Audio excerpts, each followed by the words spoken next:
आज हमने अपना नामांकन पत्र दाखिल करना। प्रशासन जो है, जो जिम्मेवारी डीसी की एसपी की होनी चाहिए, उसको निभाने की बजाय आज भी सरकार के दबाव में काम कर। बड़ी हैरानी की बात है, डिप्टी कमिश्नर को ये तो अथॉरिटी है, कोई भी पॉलिटिकल पार्टी कहाँ अपना जलसा करे, कहाँ वो किस रूट से अपना नॉमिनेशन फाइल करने के लिए जाए, उसके लिए उसको दरखास्त देनी होती है। हमने अपनी तरफ से दरखास्त दी डिप्टी कमिश्नर को आज के लिए कि हमने अपना नॉमिनेशन फाइल करना है, और उसके लिए जो जगह आपने निर्धारित कर रखी है उनमें से जनता भवन हमें दिया। जनता भवन तो दे दिया, लेकिन अपनी मर्जी से समय निर्धारित कर दिया, 9 बजे से 11 बजे। हमने जो है हमारे कार्यकर्ताओं को सबको समय जो दिया था वो 10 बजे का दिया कि 10 बजे आप आओ, 12 बजे हम अपना मार्च शुरू करेंगे। 12 बजे तक हमारी जो पार्टी के लोकल लीडर्स हैं या कोई बाहर से आएंगे, वो सबको एड्रेस करेंगे, सबकी जिम्मेवारियां लगाएंगे कार्यकर्ताओं को, और उसके बाद फिर रोडी बाजार से होते हुए और नॉमिनेशन फाइल करने जाएंगे। मतलब किस तरह से अपने पद का दुरुपयोग करता है। और फिर एसपी अपना नुमाइंदा भेजता है मेरे पास कि जी आप 11 बजे तक खत्म करो अपना काम। उनको शायद इस बात का समझ नहीं है, या फिर सरकार के अपने आप को ज्यादा नजदीक समझते होंगे, गलतफहमी पाल रखी होगी। विरोध तो भाजपा का हो रहा है, उस विरोध से कैसे उनको बचाया जाए, इसलिए उनको इतनी संख्या में पुलिस बल दे रखा है। इसको चुनाव तो और भी लोग लड़ रहे हैं, औरों को किसी को तो सिक्योरिटी का गार्ड भी नहीं, और उनको 2-2 बसें दे रखी। इसका मतलब ये अपने पद का दुरुपयोग कर रहा है। आज मैंने उनको ये बात कह दी कि अगर कोई भी छोटी मोटी शराब तुम्हारी तरफ से हुई या किसी और ने करने की कोशिश की, तो उसका जिम्मेवार प्रशासन होगा, डिप्टी कमिश्नर होगा, एसपी। हमारे कार्यकर्ताओं को मीटिंग में आने से भी रोकने का प्रयास किया जाए कि कार्यकर्ता बड़ी संख्या में ना पहुंचे, जबकि आज मेरी ख्याल है 10,000 से ज्यादा हमारा कार्यकर्ता आ जाएगा और नॉमिनेशन फाइल कराएगा, और उसके बाद इस चुनाव की अपनी जिम्मेवारी जो हम लगाएंगे उसको निभाने का काम करेंगे। मैं फिर आपके माध्यम से प्रशासन को इस बात की चेतावनी देता हूं कि वो अपनी जिम्मेवारी को समझे, जो उनकी जिम्मेवारी है उसके मुताबिक अपना काम करे, बेवजह की इस तरह की छेड़खानी ना करे, ये ठीक नहीं है। मैं इलेक्शन कमीशन को भी इन दोनों के बारे में लिखूंगा। कटिंग करिए इन्होंने हमारे उसमें टाइमिंग में, जो हमने टाइम लिख करके दिया 1 बजे तक का, उसमें कटिंग करके 11 बजे का टाइम निर्धारित कर दिया, जबकि इनको कोई अथॉरिटी नहीं है इसका। ये अपनी मनमर्जी से कुछ नहीं कर सकते। इसका मतलब तो कल फिर कोई कैंडिडेट कहीं वोट मांगने जाएगा, ये कह देगा इस रूट पे आप नहीं जा सकते, या कोई सभा करेंगे वो कह देगा यहां नहीं कर सकते सभा।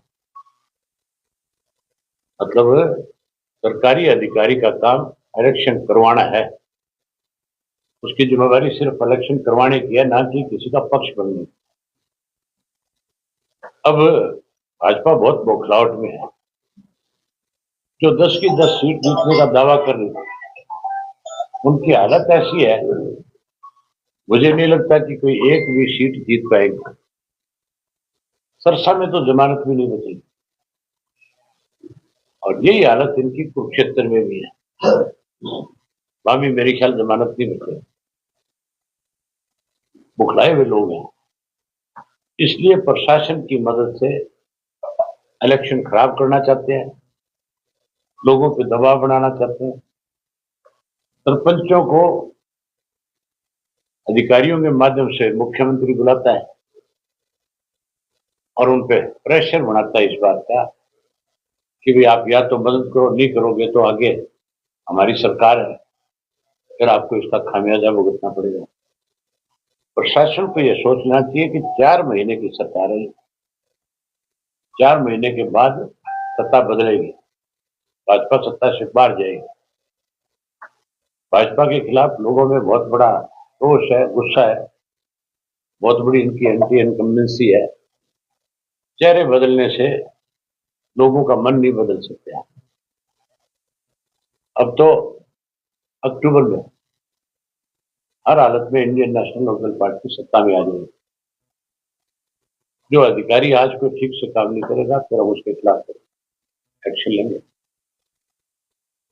अधिकारी अपने ज्यादा सरकार का पक्ष बनने के बजाय अपनी जिम्मेवारी को समझे। मैं उम्मीद करूंगा कि आपके माध्यम से जो मैसेज मैंने दिया है उसके बाद उनका रवैया ठीक हो जाना चाहिए। अशोक तंवर का जगह जगह विरोध हो रहा है, गाँव में बदलने की जरूरत। अशोक तंवर का विरोध नहीं है, ये भाजपा का विरोध है, सरकार का विरोध है। सरकार ने लगातार पिछले 3 वर्षों से किसान को बहुत ज्यादा परेशान किया। गांव के अंदर रहने वाला जो व्यक्ति है, हर व्यक्ति खेती के साथ जुड़ा हुआ है। उसको जहां उसकी फसलों के दाम नहीं दिए, वहां उसको अपनी मांग के ऊपर जब वो दिल्ली की तरफ बढ़ना चाहते हैं उनको रोका जाता है, उनके ऊपर मुकदमे बनाए जाते हैं, उनको बेवजह परेशान किया जाता है। अशोक तंवर की कोई भी टिकट होता है, किसी के पास भी होता है भाजपा का, उसी का विरोध होता है। अशोक तंवर का कुछ इसलिए ज्यादा होगा कि वो जब 5 वर्ष मेंबर रहे थे उसके बाद उनका रवैया ठीक नहीं रहा होगा। अगर लोगों के साथ आपके संबंध ठीक होंगे, सरकार का विरोध हो सकता है, आपका नहीं हो सकता। आपने पार्टी कोई जा सकते, कोई जा सकते। मैं सारे हरियाणा में अकेला जाता हूँ, कोई विरोध नहीं। बाकी बीजेपी का, जेजेपी का कोई भी आदमी कहीं जाता है, 2-3 तरीके होते हैं विरोध करने। कुछ लोग सामने आकर के विरोध करते हैं, कुछ लोग उनकी सभा में नहीं जाते, विरोध करते हैं। बहुत सारे नेताओं का विरोध इस तरह का भी है कि वो जाते हैं गांव में, 4 आदमी उनकी बात सुनने नहीं आते, ये भी एक विरोध है।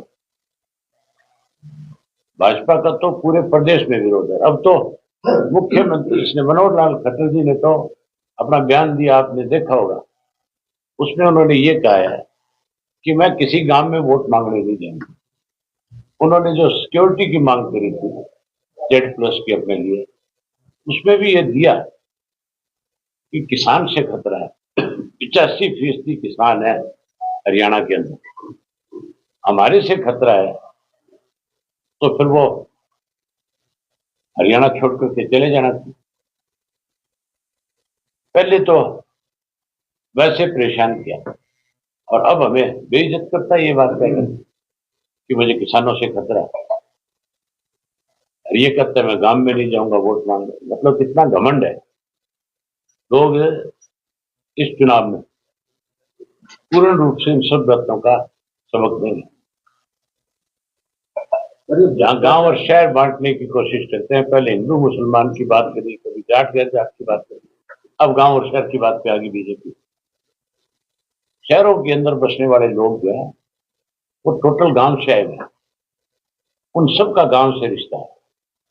मंडी में जितने आड़ती बैठे हैं सबके पीछे गांव का नाम लिखा है, कोई जमाल वाला लिखा है, कोई माधो सिंघाड़ा वाला लिखा है, कोई कहीं का लिखा है तो सारे गांव के लोग।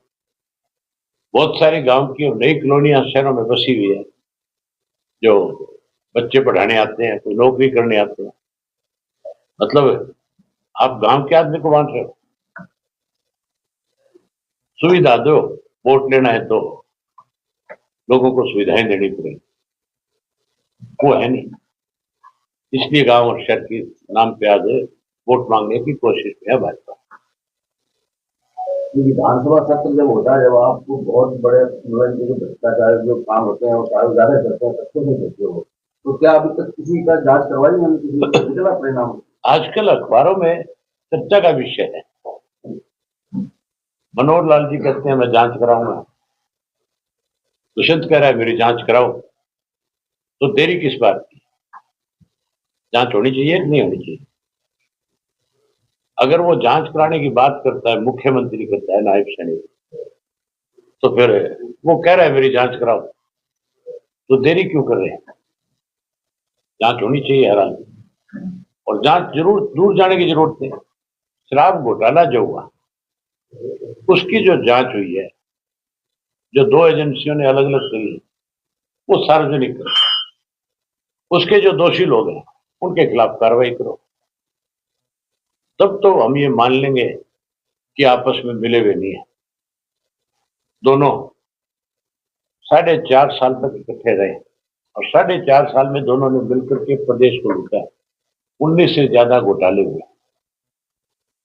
उन सारे घोटालों की जांच हो, जुडिशली किसी सिटिंग जज की या कोई रिटायर्ड जज की जिम्मेवारी लगे, टाइम फिक्स करे कितने दिन में जांच करने। ये तो लोगों को गुमराह कर रहे हैं। आज भी आपस में मिले हुए दोनों, आज भी दिखावे के तौर के ऊपर तो एक दूसरे का विरोध करते हैं। लेकिन अजय सिंह जी का खुद का बयान था कि हम भाजपा से दूर कब हुए, हम तो आज भी भाजपा के साथ।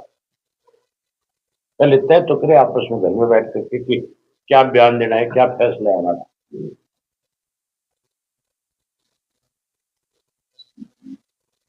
कुरुक्षेत्र के लोकसभा चुनाव मैदान में आपका निकटतम प्रतिद्वंदी कौन सा है? जनता तय करेगी, ये जनता का काम है।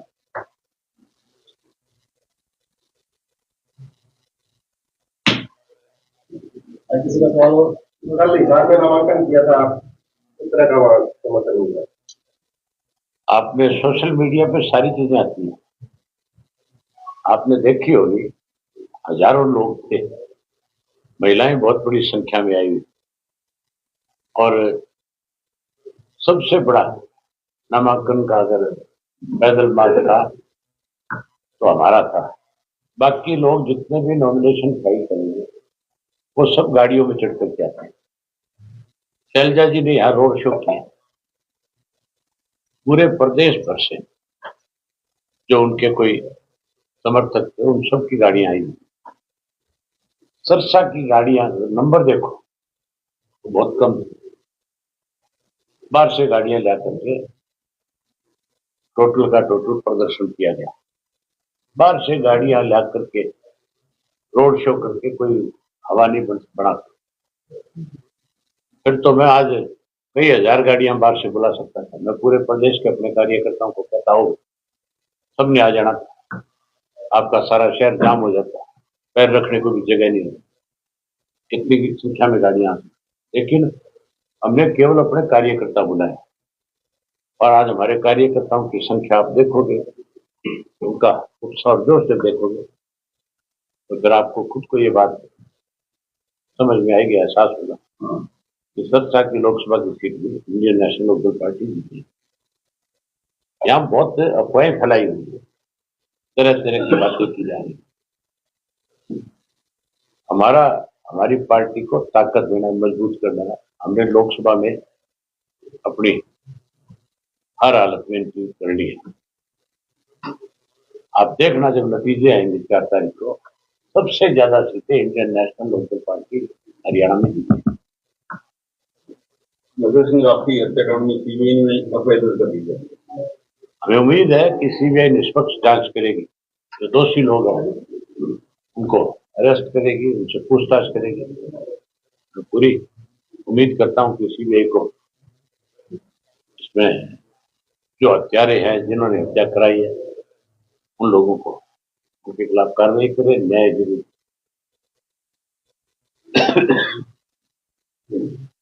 आने वाले समय में कोई बड़ी रैली सुखा या आपका एरिया में?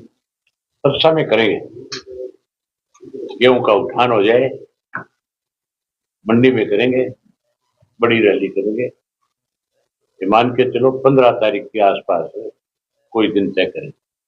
2 रैलियां करेंगे, एक यहाँ करेंगे, एक फतेहाबाद में करेंगे, एक ही दिन में दोनों करेंगे।